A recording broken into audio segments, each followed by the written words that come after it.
Welcome to the Wicked Game podcast. Today is the day we've all been waiting for so long, the Nintendo Switch 2 Direct. I'm here with our special guest MK again. MK, how you doing? Hi, yeah, I'm okay, thank you. I've got a bit of a cold, so I hope I'm not going to spend this entire podcast just sniffing in the background. This mic's pretty good at picking up the smallest of sounds, so I'll try not to breathe when I'm not speaking. Today has been one of the greatest days of my life, I'm not going to lie. The reveal of the Nintendo Switch 2 a few weeks ago, a couple of months ago, was a little bit anticlimactic because we all knew what was happening, whereas a lot of today has been a surprise. A lot of the details that have been revealed about Nintendo Switch 2 today were kept secret. The hype levels were so high. I was getting so hyperactive about this, weren't I? I couldn't even sleep last night. I was waking up in the middle of the night thinking about this. It's all I could think about throughout the entirety of the day, and not gonna lie, it brought a little bit of a tear to my eye earlier. As I mentioned in a previous episode of the podcast, we're going to be looking back at days like this in years to come with a lot of nostalgia, I think, and there's been so much hype around this console and the launch of this console. And for me, it's kind of lived up to the hype, or at least this Nintendo Direct did. It's definitely the best Nintendo Direct we have ever had.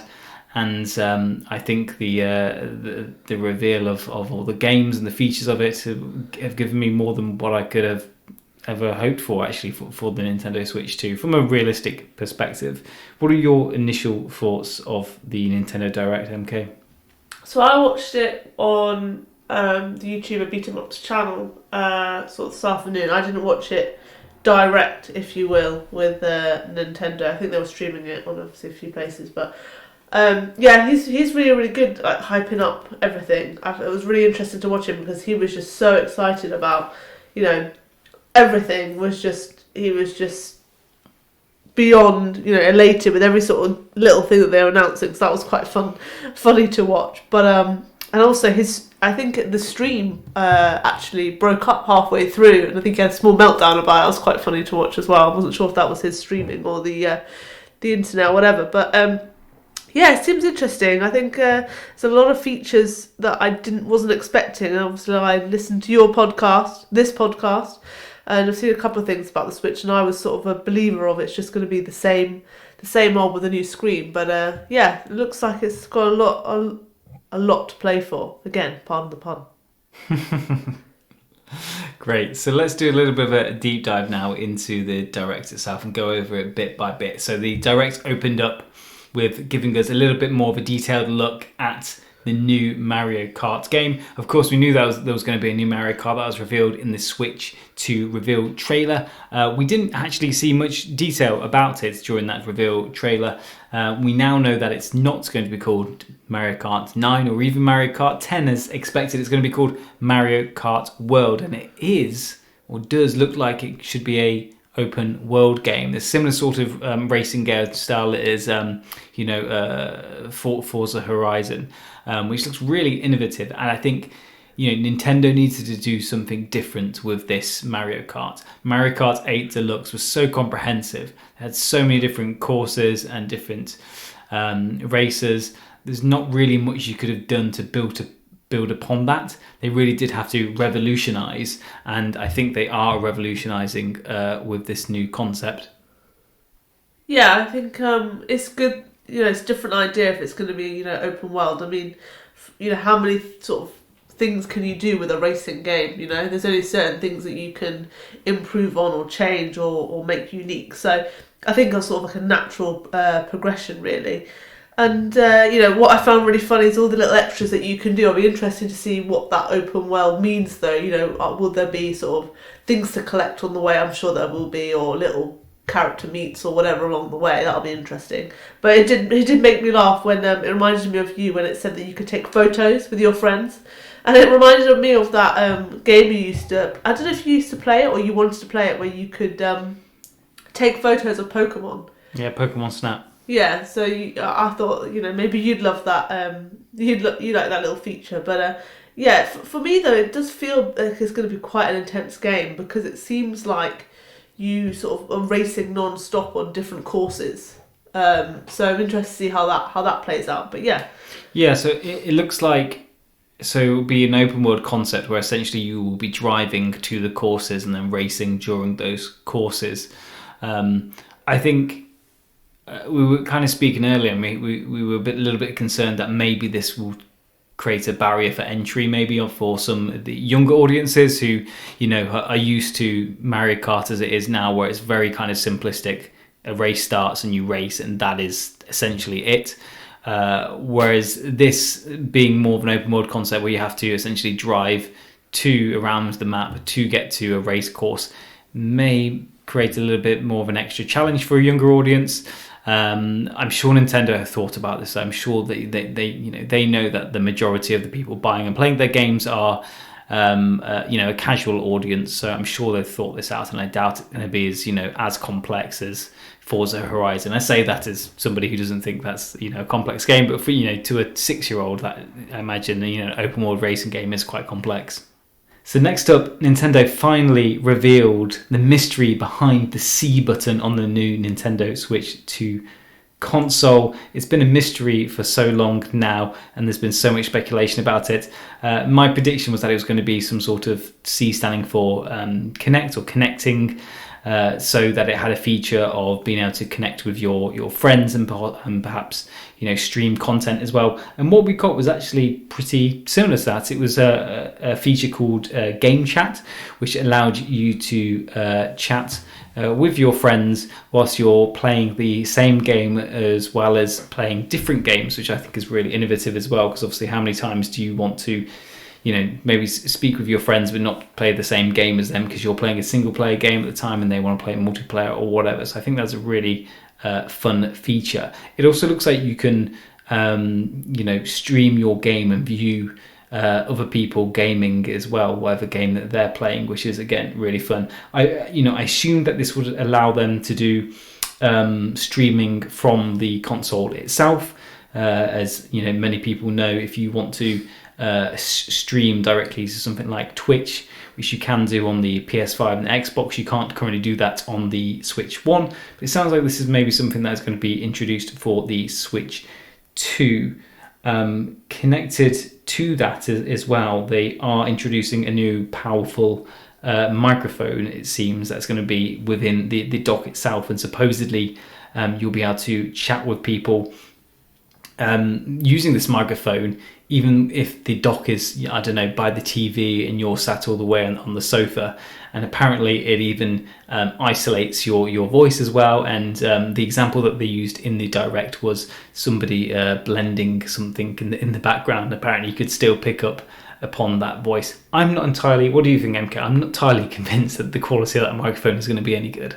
Well, I think that's the thing about this new feature, is that I'm probably a little bit more the negative side about it, which I might sound a bit mean, but I feel like this kind of feature we should have had 5 years ago. It would have been a really good feature during lockdown, where me and my friends were doing stuff like this over Zoom, like we were doing, playing games or doing workouts together over Zoom. So I do feel like it's a little bit too late, so sort of an inevitable feature.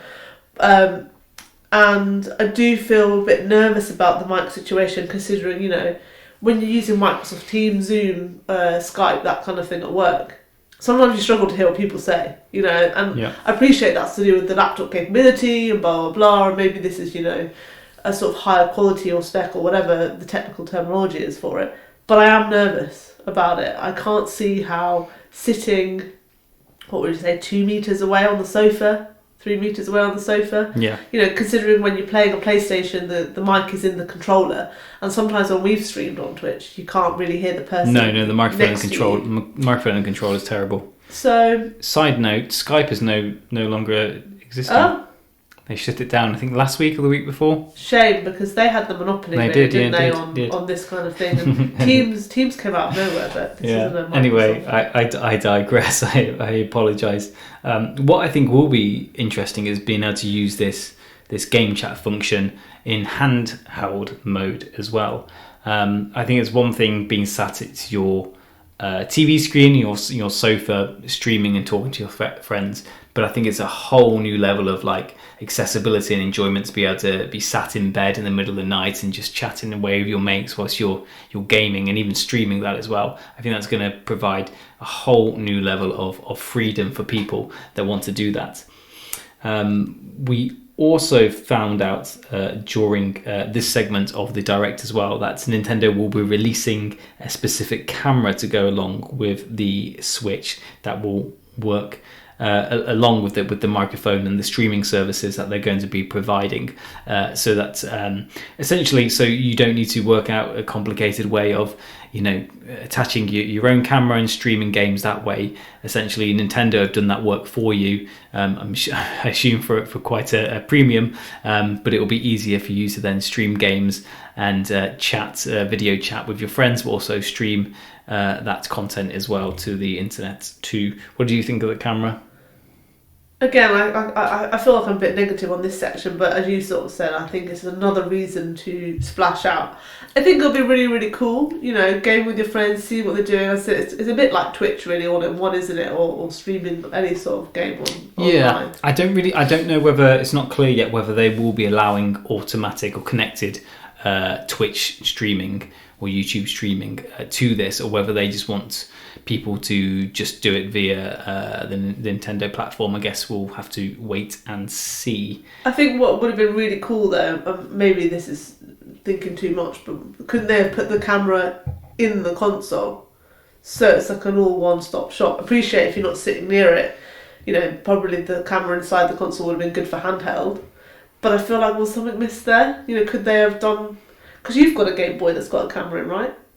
I'm sure you have. The Switch has a camera in it, doesn't it? Or does it not? No, the Nintendo 3DS definitely does. Yeah, that's what I think. I mean, the DS. Yeah. Something does. Some one of the ones that you do, but that's what I mean. Is like, have they missed a trick there? I just feel like I get it. The handheld, you could definitely use that. You can get a wide camera. It did look a bit clunky. It's like on a stick, isn't it? It did look a bit, mid to late noughties, early 2010s sort of gaming technology, a bit like the Wii era. The Wii, I was going to say, it reminds me of the Wii. The PlayStation is at the Xbox, whatever Xbox's was, I can't remember what theirs was called. It did remind me a little bit of that, so there is a little bit of worry that it's going to be a bit clunky. However, saying that, I'm definitely going to be purchasing it on launch day and using it, because one of the things that, as amateur streamers like us, one of the things that doesn't annoy me about the Switch is that I can't stream games from it, because I'd need to hook it up to a PC and get a capture card and do all that, and I'm just not technological enough for that, and therefore most people won't be technological enough for that. So I think Nintendo are trying to make that easier and create that proprietary technology to go along with it, even if it is more expensive in the long run. It's definitely going to be more convenient, isn't it? Next on the list, Nintendo then announced the Game Share ability for the new Nintendo Switch console. This essentially means that you don't need two copies of a game for two people to play virtually with each other. So, for example, a little bit like what they've done with Split Fiction and It Takes Two, where only one person needs to own a copy of the game, and the other person who is playing online will just have an access code that you can give them, which I think is really, really good, really, I think, consumer friendly, which is sort of surprising considering Nintendo are very good at squeezing as much cash out of us as possible. But I think this is a great pro-consumer thing for them to do, and will allow a lot of people to game with their friends, particularly younger people who don't have access to money to buy games themselves and rely on their parents, so they can say to one of their friends, hey, here's my code for Mario Kart or whatever, let's play together. Yeah, I think it will be good for people that don't have immediate partners or siblings or someone immediately that they can play games with. Like, for example, we have friends that probably would like to play Split Fiction but don't have a partner that games, or so that would be really cool to be able to connect with friends. I think also what's good about it is that when you do play on the Switch as a sort of pair or any sort of multiplayer game, you get one side of the controllers and you are sharing on that small screen, whereas this looked like, because you have your own device, you've got the full, utilise the full console in your own screen. So even if you are together, it doesn't necessarily mean you have to be different cities or whatever. You then have the full game console, which is quite nice, because sometimes it's not comfortable to play on one little joystick and you hold it over a little screen.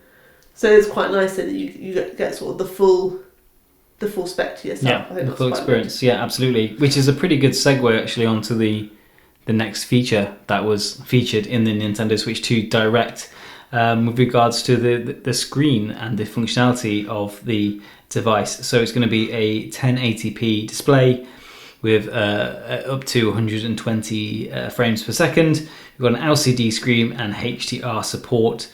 This is what we were asking for, right?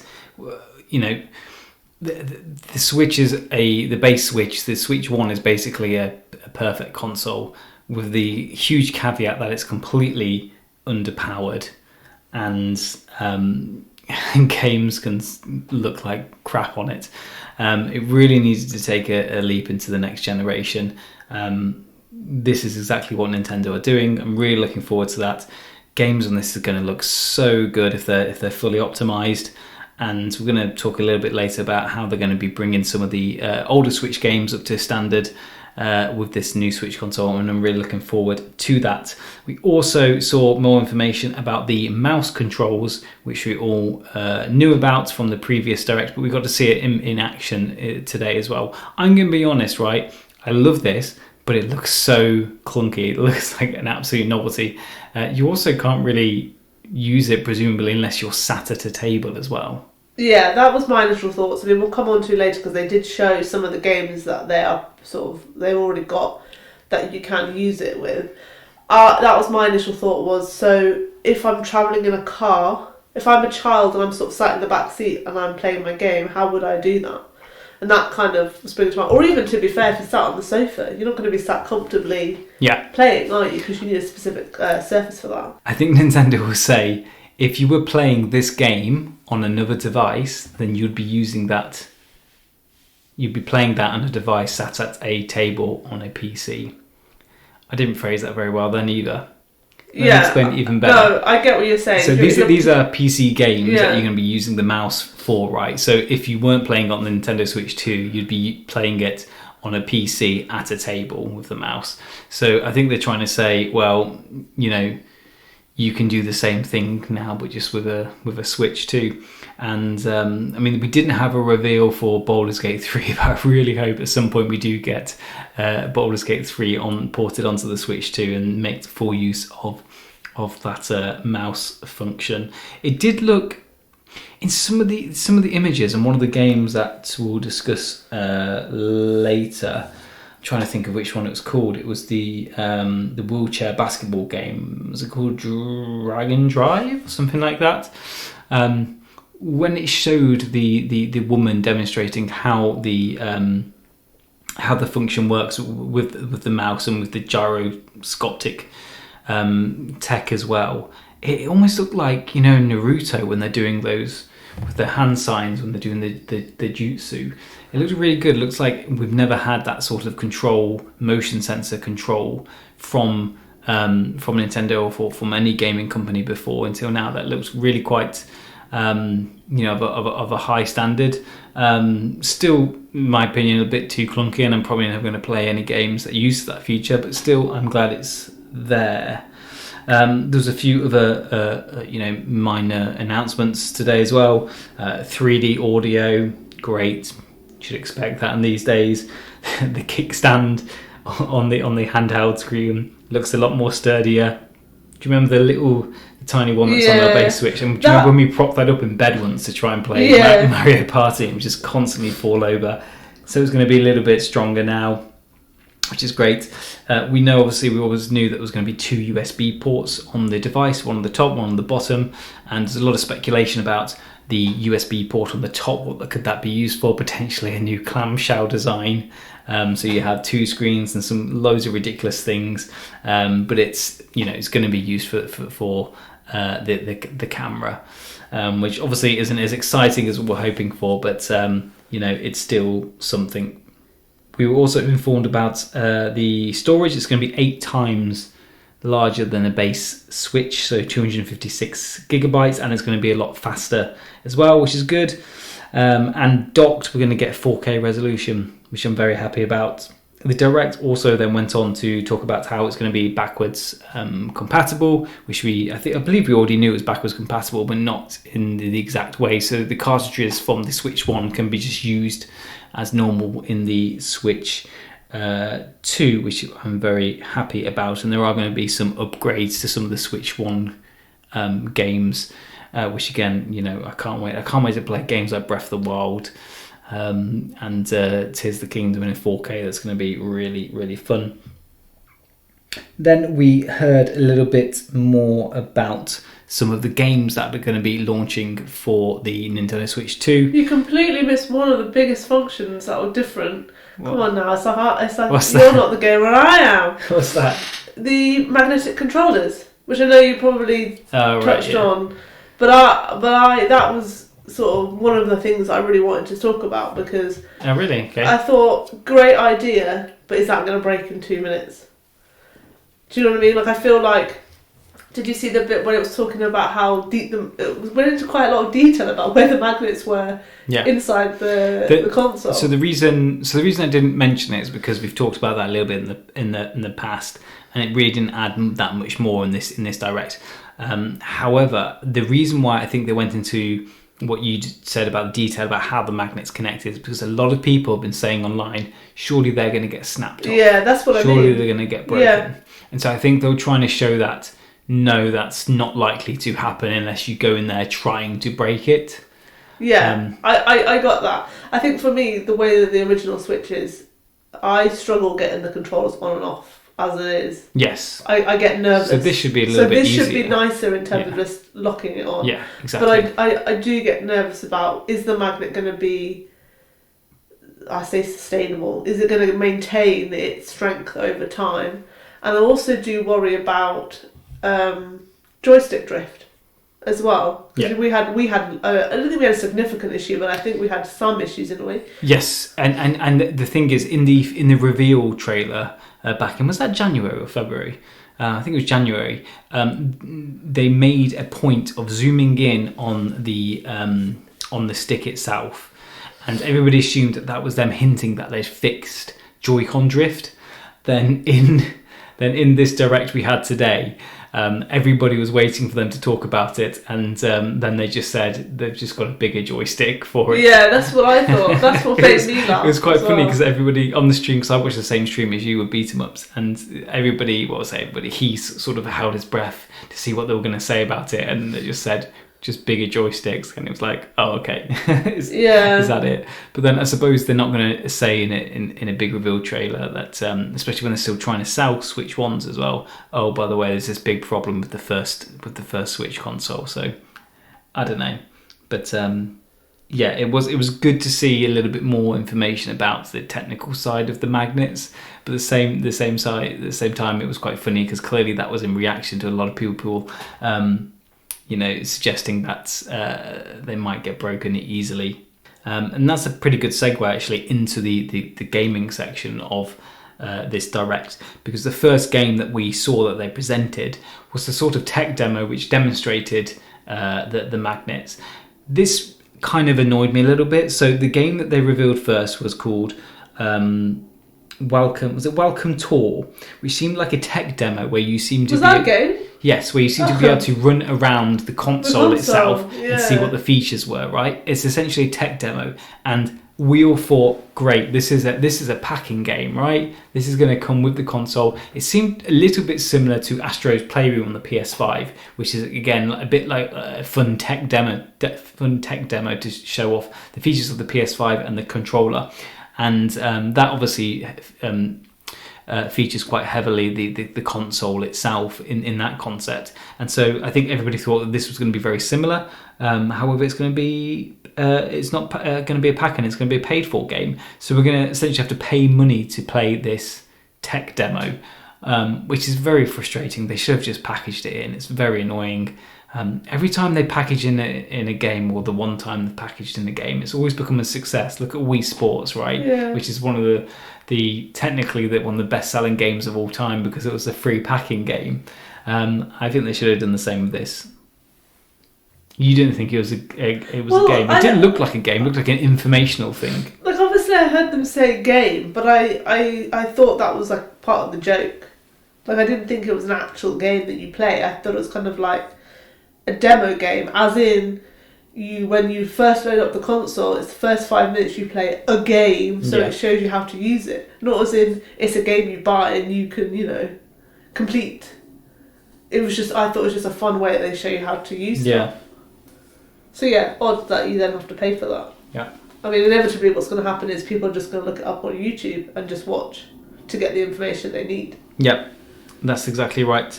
The Direct seemed to hop around a little bit at this point, because after then talking about the first game reveal of this Direct, it then went back to talking about the hardware. The console is only going to take micro SD Express cards, so the regular micro SD cards that work with the Switch 1 will not work with the Switch 2, which is completely fine because obviously we want this to be a faster console, so it's completely okay. We're also getting a new Pro controller. We never had a Pro controller for the Switch 1, but I'll be definitely getting a Pro controller for the Switch 2. And then we also had our launch date of the console. The console is going to launch on the 5th of June. And as of right now, pre-orders are going to start very soon. In fact, it just started in the UK from one retailer, Smith's Toy Stores, and we managed to purchase one, didn't we? Oh, I'm pretty sure that must have been a mistake, because I'm sure they said pre-orders on the 8th. It said on there the 8th, yeah, starting on the 8th. And then you received an email, and this is all credit to you, MK. You received an email when I got back home from work from Smith's Toy Store, and you have no idea how they got your email. No idea how I got on that list. Pre-orders are now live. And the thing is, that email went to my junk, so it was really... really weird that I actually got a notification on the email, because normally you don't. If they go to your junk, they don't normally flash up on my phone, so it was really weird that even came up on my watch. So I really did think it was spam, and the email address was dodgy as well. It was one of those ones that was literally like email.smiths.toys@news or something. So I was a little bit sceptical, but yeah, we went online and it was there. So hopefully I haven't been scammed. Well, there is the risk that we've been scammed, but and just to let you know as well, so the pre-order for the base Nintendo Switch 2 model, which doesn't include any packing games, was £395.99. It was obviously a little bit more than that if you bought the packing game, which would be obviously Mario Kart World. The reason I didn't do that, though, is because it was a digital download code only, which I didn't want to do. I want the physical thing. I want to be able to go into the store on the day of launch and purchase it physically. Wow, it's really completely out of stock. So when you go on to Smith's Toy Store, so what time did we do it? 8 o'clock, probably? Oh, no, way before that. It was... well, you got home about 7. The email confirmation came through at 7:23. Yeah. So, and I'm just looking at them now. We selected... pick up, click and collect, and now I can see out of what I would say is probably about 100 stores, it's probably available still at Londonderry, in Ireland, and that is literally it. Bangor, and that is pretty much it. There's 3 or 4 shops, so you've missed out. I mean, obviously, the reason why we got it was I'm still not 100% sure how we managed to get it, since, as I said, I think it was a bit of a mistake, surely. I don't know if there's an official time that they're only allowed to release from, or it's kind of down to the stores themselves, I don't know. But it kind of reminded me a bit like, didn't something happen recently with a game or a console where it got released for like £20 or something? Accidentally. Yes, accidentally. I can't remember what it was. It was a console or something. Yes. And it felt a bit like that, where it's kind of like, we accidentally bought it, and actually, I mean, it's too late now because they're sold out, we've got the confirmation, but... yeah, it did remind me of that. Yeah. I'm a little bit nervous that it's not going to actually happen. Not that it's a scam, but just that it was done by mistake. And I'm going to get an email they don't actually have to stop. The chief executive of Smith's Toys tomorrow to say, I'm so sorry, we did this by mistake and we don't actually have the stock. But we do know that Nintendo put in a lot of effort to make sure that there was a lot of these consoles produced and manufactured before the launch of the console, because they wanted to avoid a situation like last time where lots of people wanted to get their hands on a Switch, but not many people could. And the same thing, of course, happened with the PS5 as well. I mean, look how many, it took me, 2 years after launch? Actually, more than that. So it was launched in... I think you got one last year. The PlayStation... No, it was before that. It was 2023. Or 2022, maybe. And... Yeah, I think it was 2022. It was 2022. God, it seems so long ago. But that the PS5 came out in 2020, so it took me 2 years to get my hands on one. And so I think Nintendo really wanted to avoid that sort of situation, and they really need to hit the ground running with this. They need to sell as many consoles as possible, as soon as possible, so that they can build up a momentum and avoid people just saying, "Isn't it just the same as the Switch One?" So yeah, we've pre-ordered a Switch 2. I'm a little bit nervous about it. I'm collecting it from the store itself. I didn't want to be waiting in all day for it to be delivered here. I want to go and pick it up and come back and play it. Otherwise, sod's law, it will be delivered at like 5 o'clock in the evening. So yeah, it's exciting. I would have ideally liked to go to a midnight launch, but I don't think many places are going to be doing that, particularly in the UK, where we don't really have many game stores. But yeah, I think, to be honest, my opinion was, you see it, you buy it. Yeah. Oh yeah, absolutely. There was no wait and see or anything like that. No. As I said, just like what happened with the PS, it was a bit like, just buy it, and even if it's a scam, it's fine.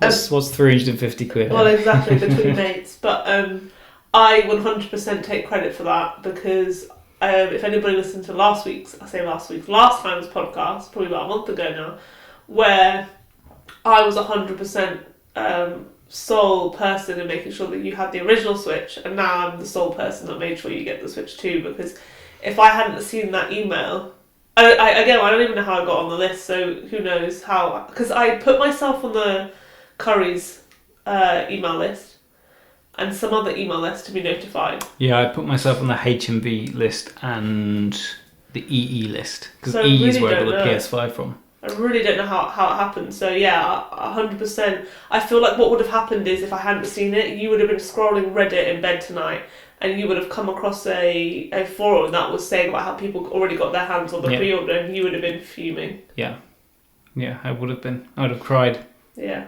actually cried. That's not even an exaggeration. Yeah. Awkward. Great. Should we talk about games? Sure. Let's talk about some games.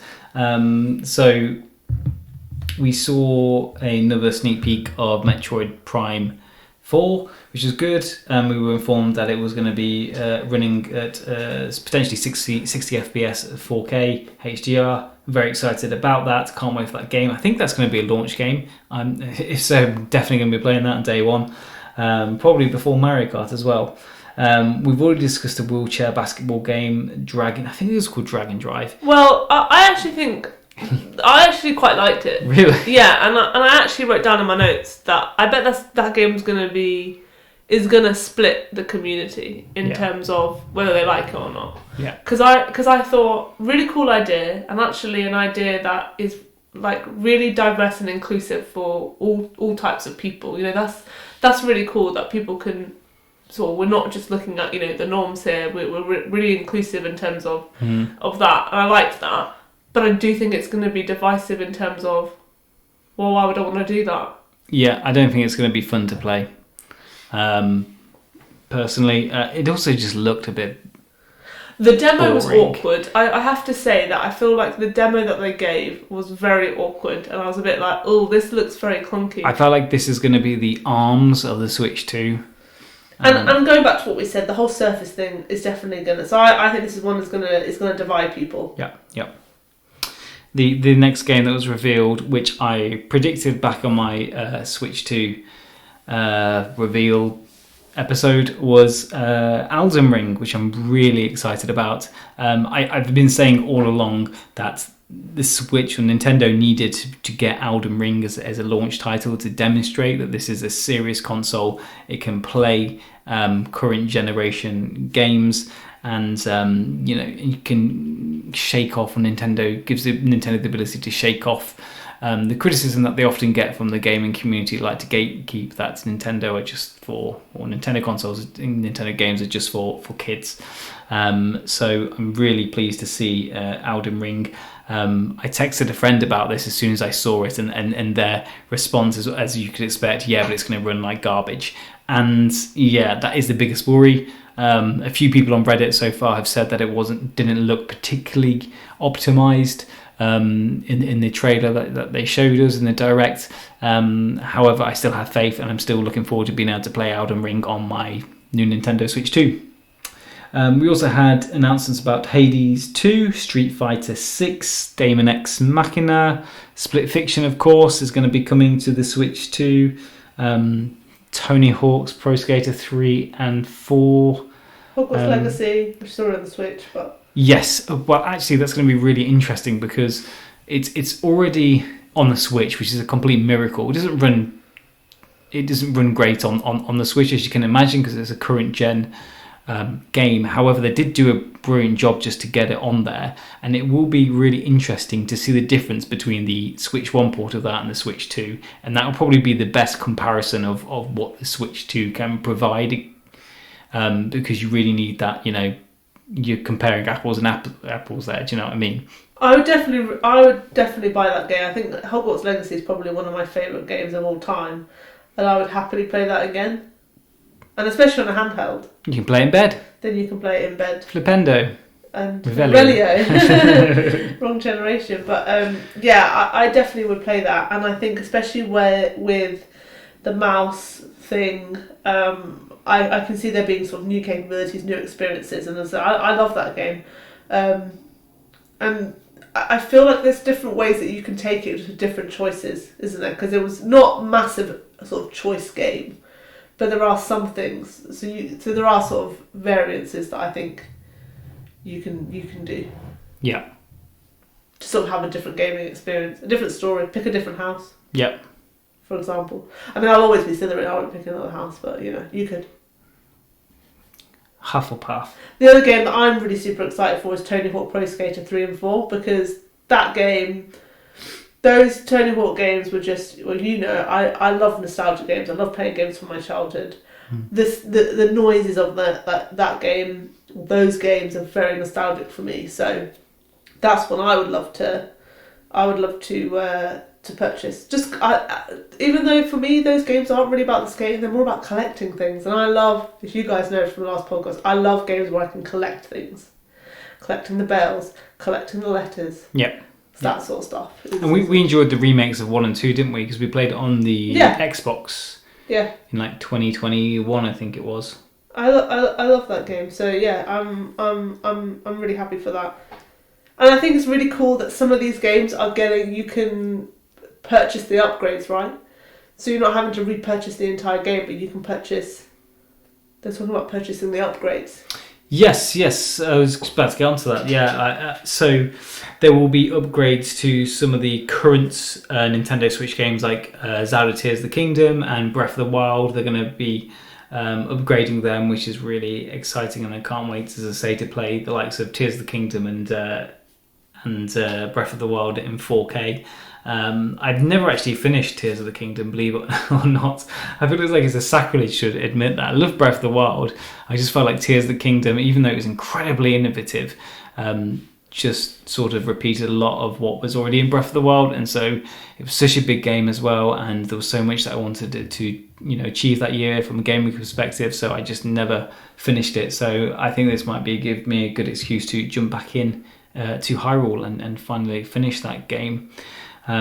We also had the reveal, which many Nintendo fans are going to be so excited about this, that GameCube is going to be coming to Nintendo Switch Online, and there's the reveal that that would be launching with The Legend of Zelda Wind Waker, which everybody's been calling for to come to the Switch.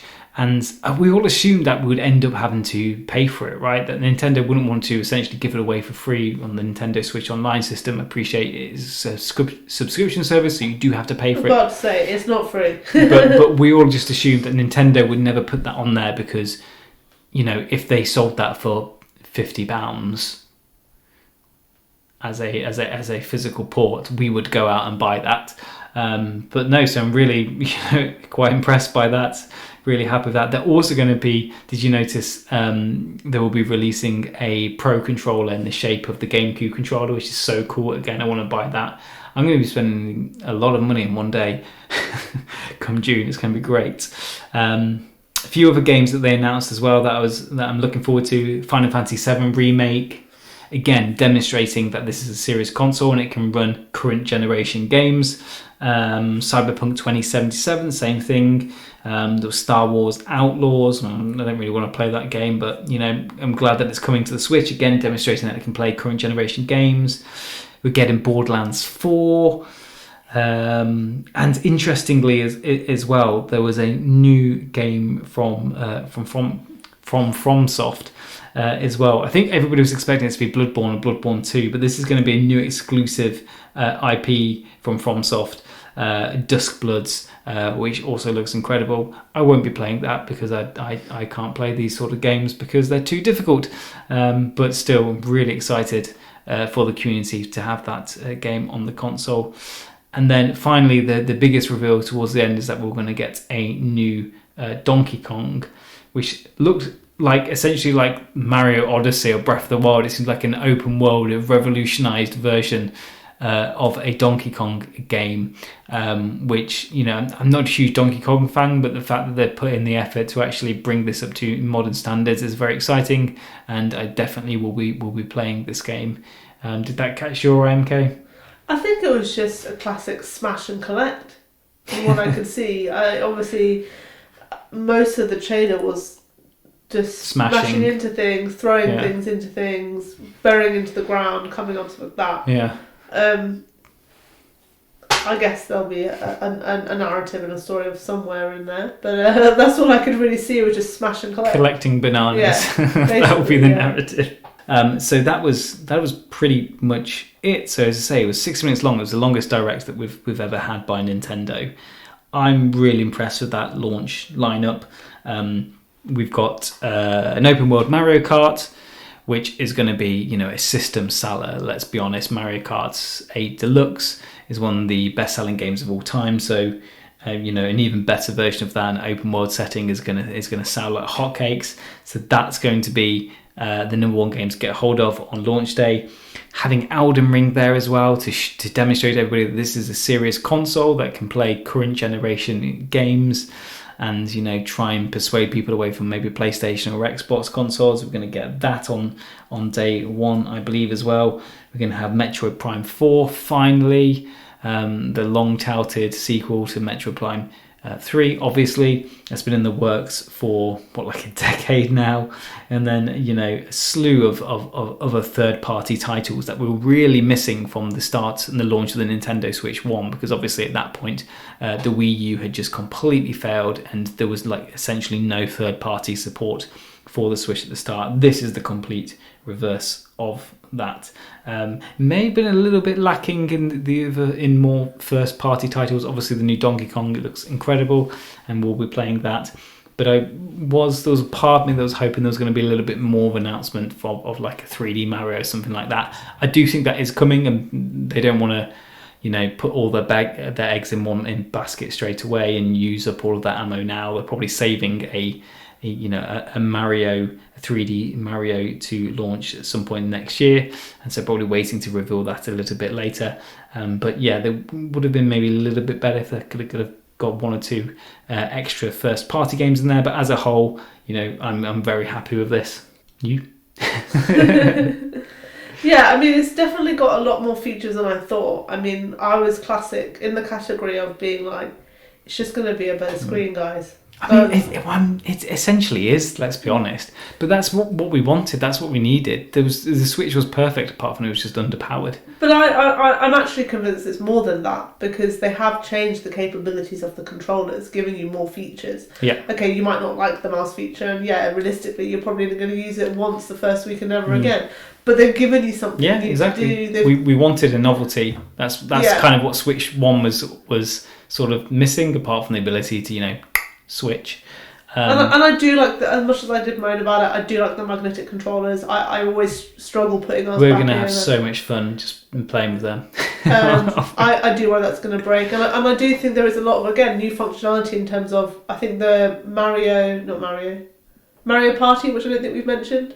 There's going to be new features in that, for example, voice control. That was another one of the games that they're going to be upgrading. So Mario Party Jamboree on the Switch 1, you can pay for. I think, can you pay for it, or they're going to upgrade it for upgrade, free? But for free. I wasn't sure for free. I think you still have to pay. Yeah, I think you're right. And there's going to be mouse control mini games with that as well.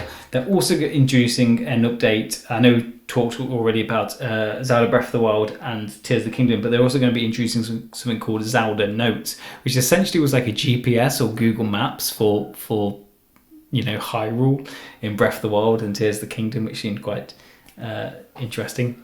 Yeah, I really couldn't make that out, to be honest. I was a bit confused because when it said notes, I thought, well, are you just making notes about your gameplay? Yeah. So it's not really... I think sometimes Nintendo don't translate things too well. Yeah, I mean, that's a good point. I didn't think about the language sort of translation there. But yeah, that really confused me. And then when I think somebody, it might have been Beat 'em Ups, or somebody was like, it's basically GPS. So... Yeah. Yeah, that's exactly right. For the collectibles in Zelda, which you love. I've never got on with Zelda.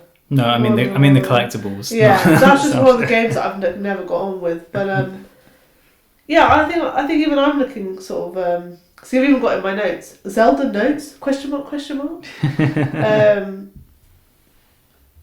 Yeah, let's see. I mean, hopefully you'll be able to play games and not have to, the expanded storage on that will be great as well. I'm just delete games to play new games. So yeah, let's see. You've got yours on pre-order, so... Yeah, I can't wait. Are you? Is there anything else that you wanted to talk about with regards to the Nintendo Switch 2 Direct? No, I think that's covered all my notes. Yeah, same. I'm just so excited. We were about to book a holiday, weren't we? I think in the first week of June. Glad we didn't do that. Yeah. Someone is less than impressed than I am. But no, yeah, this has been a fantastic day for the gaming industry and for Nintendo and gaming fans as a whole. Let us know down below what you think about the Nintendo Switch 2. Are you going to be picking it up on day one? Have you already put in your pre-order? What games are you going to be playing on the first week at launch? Do you think Elden Ring is going to run like a pile of garbage, or do you reckon it's actually going to be pretty good? Let us know in the comments down below, and we will see you very soon. We've got some exciting episodes coming up. We're going to be doing a Split Fiction review, as well as back to our normal schedule of looking at the news and reviews that are currently taking place. I thought you were going to say usual schedule of once a week, but the usual schedule of once a month. Hey, we did once a week the first 3 weeks. But anyway, thank you very much for listening, and we'll see you all very soon. Bye.